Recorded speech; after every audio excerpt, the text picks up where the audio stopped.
My name is Kim Colasito, and I'm from Norfolk, Virginia. I'm a web deployment specialist.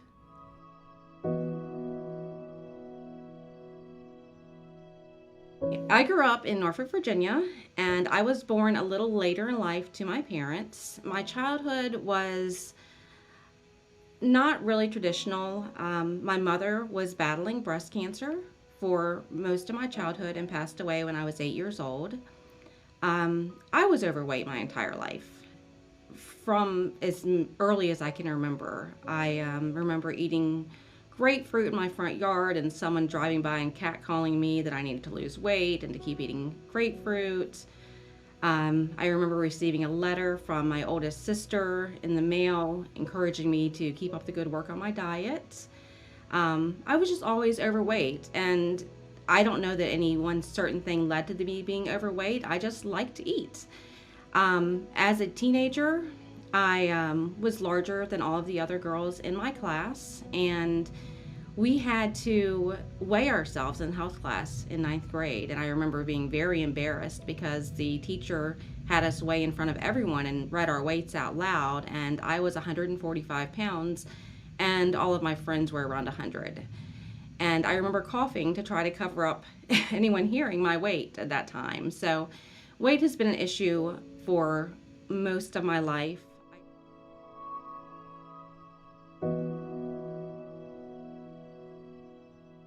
Um, I had my daughter when I was 18 years old, and I was heavy before I had her, and I was even heavier after I had her.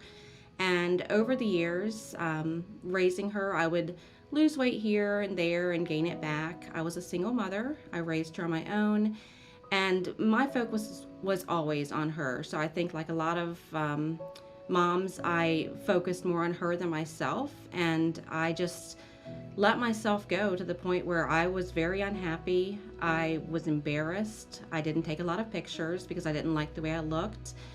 I didn't go to water parks with my daughter after a certain time because I'd gained so much weight I was embarrassed to put on a bathing suit. Um, and I went to our favorite theme park, and I was suddenly too large to wear the standard harness. I had to go into the plus size section where there was two seats built for larger people, and that was probably one of the most embarrassing moments in my life, is having to go to the big seat because the regular seats would not buckle on me. And I just stayed heavy. I would try all the fad diets. I tried Weight Watchers. I tried diet pills. I tried, I think, a cabbage soup diet. I tried every fad diet there was, and I didn't stick with any of them. I did cook most of the time when my daughter was growing up. I cooked meals almost every night, so we weren't eating the best, or we weren't eating a lot of fast food. But after she grew up and went to college and she moved out of the house and was living on campus, I was home alone, and I would eat out. I would go to get breakfast on the way to work. I'd go out to lunch with my friends. I'd stop and get dinner on the way home, and I'd have bowls of ice cream and cereal at night.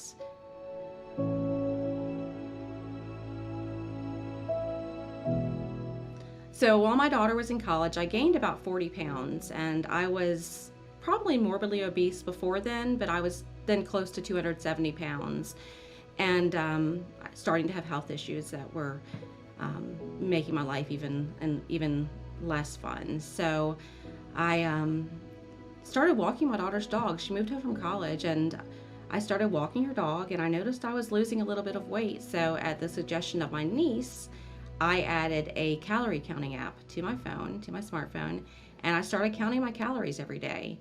And I really didn't think I'd stick with it because I'd tried so many diets in the past and failed.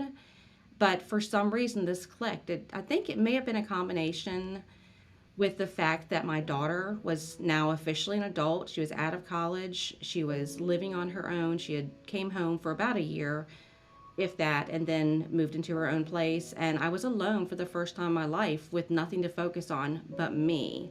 So it was an emotional time learning to not have her to care for, and recognizing that in the course of taking care of her, I wasn't taking care of myself. So as I was using the MyFitnessPal app, it's very intuitive, very easy to use, and I just made sure that I chose foods that I could did not cut out any foods that I could not commit to taking out of my diet permanently. So you don't have to cut out carbs, you don't have to cut out sugar. You want to eat them in moderation, but you want to choose foods that are on the healthy side that you're going to be able to eat in moderation for the rest of your life, because only your long-term changes are going to stick.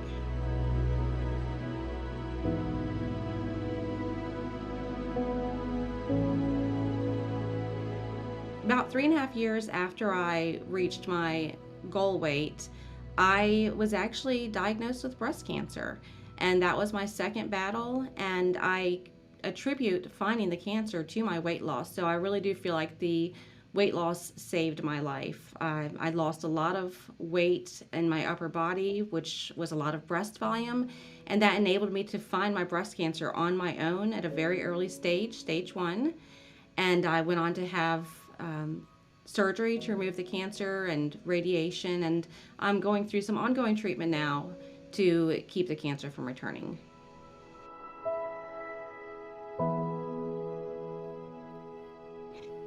So I continued walking the dog and counting my calories, and the weight just started dropping off, and I grew to really enjoy the walking. I committed to walk every single day. I was counting my calories. Every morsel of food that went into my mouth, I tracked, and it just clicked. And I started losing weight, and after about a year and a half, I had reached what I considered to be a very comfortable weight. I lost over 120 pounds, and in the course of doing that, I started a new life. I was active, I was happy, I had a lot of new friends. I know almost every person in my neighborhood now from walking. I walk the streets of my neighborhood daily. I still do. And I met not only all the people, but all the dogs too. So my dogs also enjoyed getting a social life. I have 2 dogs now. And I just feel like the social engagement that came with losing the weight, just getting out of the house and being around other people, getting sunshine, getting fresh air, which I just kept for myself for so long because I was embarrassed to leave the house for quite some time. I would try to time leaving the house when my neighbors weren't outside because I was embarrassed to see them because of how much weight I gained. And also towards the end of what I considered my weight loss journey, I shouldn't call it an end because I don't think it's ever going to end, but shortly after I reached what I considered to be my goal weight, my daughter let me know that she was expecting my first grandchild. So it was very nice that I was now at a healthy weight where I could be active and enjoy my grandson, who was born 8 months later.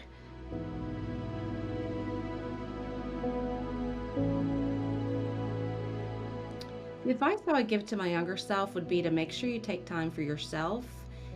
It's great to care for others and do things for others, but you should also make sure that you're taking care of yourself as well, mentally, physically, emotionally as well. So make sure you're making those connections with your friends, make sure you're getting some exercise. It really does make you feel better, and it really does give you more energy, which I thought was crazy to think that exercising would give me more energy, but it really does. And also just be mindful of what you're putting in your mouth. The way I eat today is so much different than the way I ate 9 years ago, and I can't imagine ever eating that way again.